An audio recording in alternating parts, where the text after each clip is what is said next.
नमस्कार, श्रद्धा's art of world या माझ्या यूट्यूब चॅनलमध्ये सगळ्यांचं स्वागत आहे। मी श्रद्धा परत घेऊन आले परत एक नवीन बिझनेस आयडिया। चला मग काय करूया, कुठेही वेळ न घालवता व्हिडिओला सुरुवात करूया। इथं आपण 2 कप मैदा घेतलेला आहे, चाळून घ्यायचा आहे। 2 कप मैदा म्हणजे बरोबर पाव किलो मैदा इथं माझा झालेला आहे। मैदा छान चाळून घ्यायचा, काय कण असेल काढून टाकायचे। एका कढईत 2 टेबलस्पून तेल घ्यायचं आहे।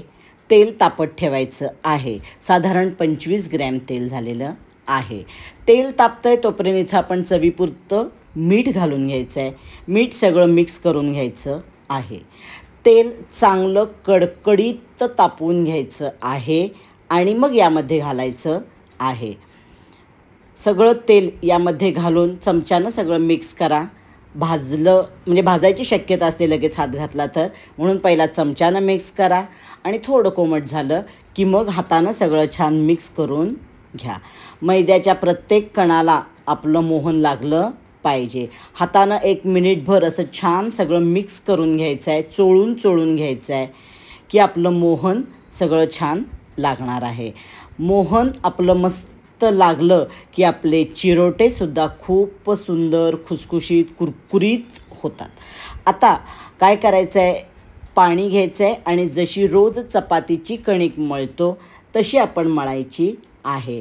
आता ह्याला साधारण मला अर्धा कप आणि 2 ते 3 चमचेवर पाणी लागलेलं आहे। तुम्हाला कमी जास्त लागू शकेल। सगळं छान मस्त मिक्स करायचं, छान मळायचं। सगळा गोळा छान मस्त असा झाला पाहिजे।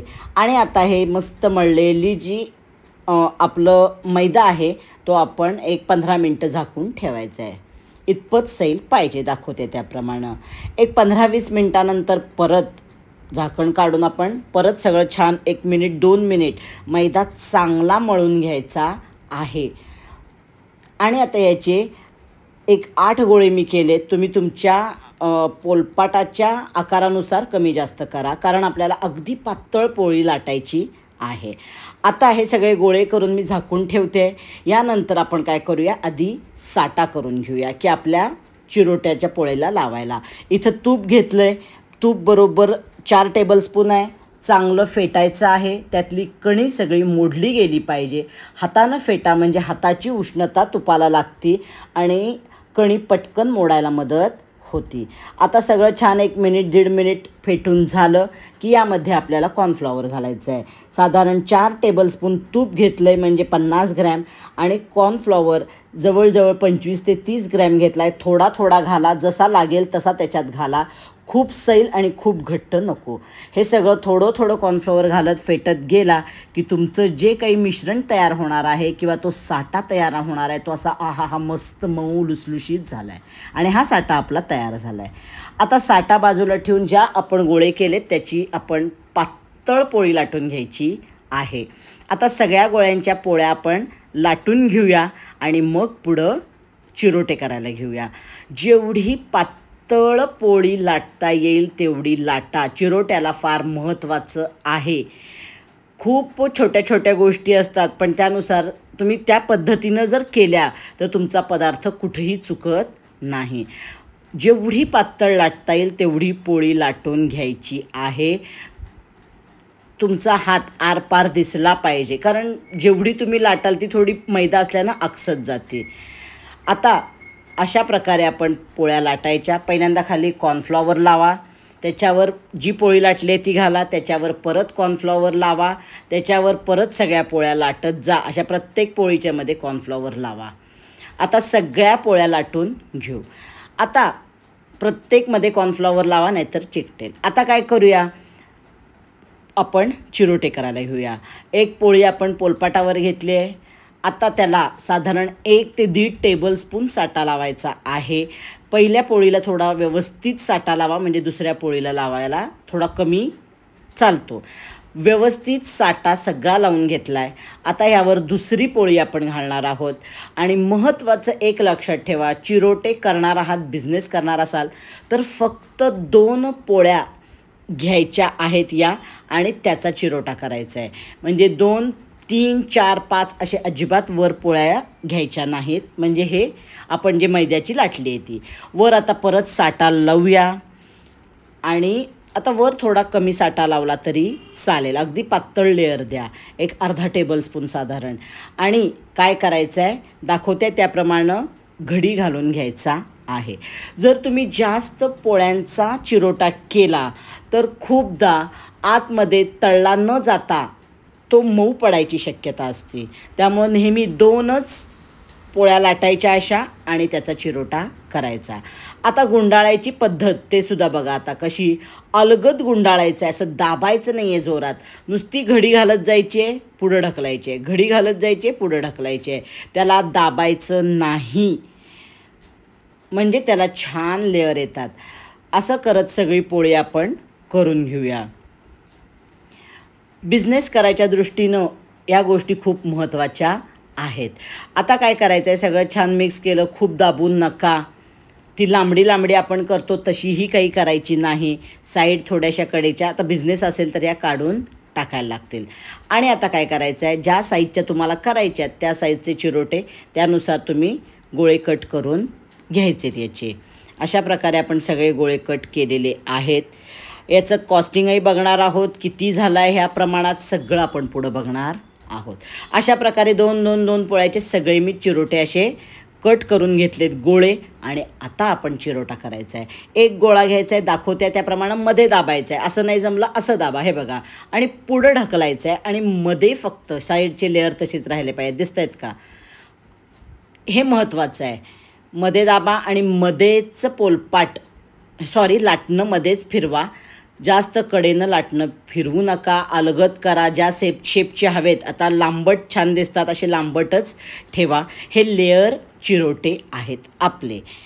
गुलाबाच्या फुलाचे पुढं मी दाखवते एखादा करून. असे मस्त आपले लेअर दिसत आहेत. आणि आता आपण सगळे करून घेऊया आणि मग आता आपण तळायला घ्यायचे. तेल चांगलं तापवून घ्यायचं आहे. तेल तापल्यानंतर चिरोटे सोडायचे आणि गॅस मिडियम टू लो करायचा. म्हणजे काय होईल, बारीक गॅसवर आपण चिरोटे आतपर्यंत तळले तर आपले चिरोटे तळले जातील आतपर्यंत आणि खुसखुशीत राहतील शेवटपर्यंत. पण तेल व्यवस्थित तापवून घ्या आणि मिडियम टू लो गॅस करा नंतर. पण तेल तापलं नसेल आणि तुम्ही परत मिडियम टू लो किंवा बारीक गॅस केला तर जास्त चिरोटे तेल प्यायचीसुद्धा शक्यता असते. त्यामुळं काय करा, तेल तापवून घ्या आणि मग गॅस बारीक करा. आणि चिरोटे घातल्यानंतर त्याच्यावर आपण काय करायचं आहे, तेल उडवत राहायचं आहे. आणि अशा प्रकारे आपण त्याचा मस्त ब्राऊनसर रंग येईपर्यंत चिरोटे तळून घ्यायचे आहेत. अशा प्रकारे आपण सगळे चिरोटे आता काय करूया, तळून घेऊया. त्याचा रंग बघा किती सुंदर आला आहे. आणि लेअर तर मी तुम्हाला नंतर दाखवते. हे लेअर चिरोटे म्हणायचे याला.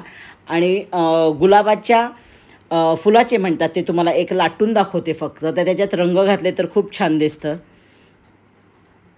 बिझनेससाठी हे असे खूप सुंदर दिसतात. त्याही पद्धतीनं करू शकता. हे बघा किती सुंदर झालेत. निथळत ठेवायचेत. आता गुलाबाच्या फुलाचा म्हणाल तर हा उभा घ्यायचा असा आणि वरनं मध्येच परत छान असा दाबायचा आणि याला अलगतच सगळा लाटायचा, कारण लेअर वर आणि खाली असणार आहेत त्याचे आपले. आणि अशा पद्धतीनं करायचे तर असे करा, त्या पद्धतीनं करायचे तर त्या पद्धतीनं करा. आणि सगळे चिरोटे तुम्ही करून तळून घ्या. हा झाला गुलाबाच्या फुलाचा. आता हे पण करून मी सगळे तळून घेते. आता हे बघा मस्त लेअर दिसत आहेत ना. आता तळून झाल्यानंतर थोडं कोमट झाल्यानंतर त्याच्यावर पिठी साखर आपण घालायची आहे. गरम असताना पिठी साखर कधीही घालायची नाही, नाहीतर ती वितळून एखाद्या वेळेस कधीतरी मऊ पडायची शक्यता असते. एक साईडला आपण पिठी साखर घातली की दुसऱ्या साईडला फोल्ड करून उलटे करून घेऊया आणि वर परत आपण काय करूया, पिठी साखर घालूया. पिठी साखर तुमच्या आवडीनुसार घाला. बिझनेस असेल तर ह्यानंच करा, आपल्या गाळण्यानं, म्हणजे ते छान सगळे बसतात. किती सुंदर लेअर आला आहे बघा. हा झाला आपल्या गुलाबाचा चिरोटा. आणि हे बघा आहा हा हा हा, खूप सुंदर चिरोटे होतात. याचा आवाज पण दाखवते आणि लेअर तर बघा किती सुंदर आहेत.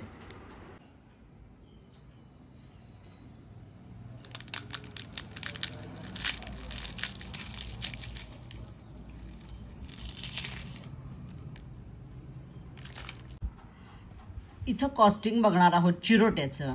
मैदा इथं पाव किलो घेतला आहे, 250 ग्रॅम आहे. इथं 2 कप मेजरिंग कपानं घेतला तर तोच 1 किलो घेतला तर 55 रुपये. तेल 25 ग्रॅम याच्यासाठी लागलेला आहे, म्हणजेच 2 टेबलस्पून कपाचं मापानं घेतलं तर. आणि जर आपण किलोत घेतलं इथं तर 100 ml तेल आपल्याला 100 ग्रॅम घ्या, ml नाही, 100 ग्रॅम तेल इथं आपल्याला लागणार आहे. 18 रुपये धरले. मीठ चवीपुरतं घालायचं आहे. कॉर्नफ्लॉवर इथं 4 टेबलस्पून म्हणजे साधारण 30 ग्रॅम होतं, 120 ग्रॅम. तूप 4 टेबलस्पून 50 ग्रॅम होतं, 1 किलोच्या प्रमाणात घेतलं तर 200 ग्रॅम, 120 रुपये. पिठी साखर साधारण 60 ते 70 ग्रॅम, तुमच्या आवडीनुसार. गुड पाव किलोला एवढी लागेल तर 1 किलोला साधारण 240 ते पाव किलो धरा, 15 रुपये. तेल इथं पाव लिटर मला सगळं लागले. इथं तुम्हाला 1 लिटर तेल लागेल आणि थोडं घातलं तरी त्यात थोडं राहणार आहे, म्हणून मी 1 लिटर तेल धरलं, 180 रुपये. या सगळ्याचा खर्च 408 होतो. इथं तेलाचं जरा वाढलं तर पुढं आपलं ॲडजस्ट करूया आपण. 408 रुपये, 2 रुपये इथं जास्त मी केले बघा, 410 रुपये. 410 रुपयामध्ये साधारण आपले 2 किलो चिरोटे तयार होतात. 2 किलो चिरोटे तयार होतात. मग 1 किलोला 205 रुपये खर्च आला. मग तरी त्यात मी इतर पॅकिंग, इतर खर्च असा मिळून 15 ॲड केला आहे, 220 रुपये 1 किलोला आपल्याला चिरोट्याला खर्च येणार आहे. आता महत्त्वाचं इथं सांगायचं आहे तर इथं साट्यासाठी आपण तुपाचा वापर केला आहे. तो जर तुम्ही डालड्याचा वापर केला याच प्रमाणात तर तुम्ही चिरोटे 300 ते 400 रुपये किलोनं विकू शकता साट्यासाठी. जर तुम्ही इथं, तर मी तुपाचा वापर करते, जर साट्यासाठी तुम्ही तुपाचा वापर केला तर 1 किलोला 500 ते 600 रुपये किलो तुम्हाला चिरोट्याचा दर घ्यावा लागणार आहे. तरी किती होतं आहे बघा, 220, 500.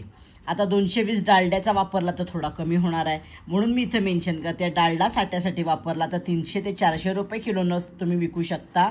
आणि साट्यासाठी तूप वापरलं तर 500 ते 600 रुपये. मी बघितलं तर 600 रुपये किलो चिरोटा सध्या सुरू आहे. अशा प्रकारे आपलं सगळं कॉस्टिंग हे झालेलं आहे. व्हिडिओ आवडला तर लाईक करा, जास्तीत जास्त शेअर करा, म्हणजे ज्यांना खरंच गरज आहे त्यांच्यापर्यंत व्हिडिओ पोचेल. आणि अजूनपर्यंत माझं चॅनल सबस्क्राईब केलं नाही मग नक्की सबस्क्राईब करा आणि बेल आयकॉन दाबा. आणि असेच माझे व्हिडिओ बघा. चला परत भेटूया आपण पुढच्या व्हिडिओला. तोपर्यंत टाटा, बाय बाय.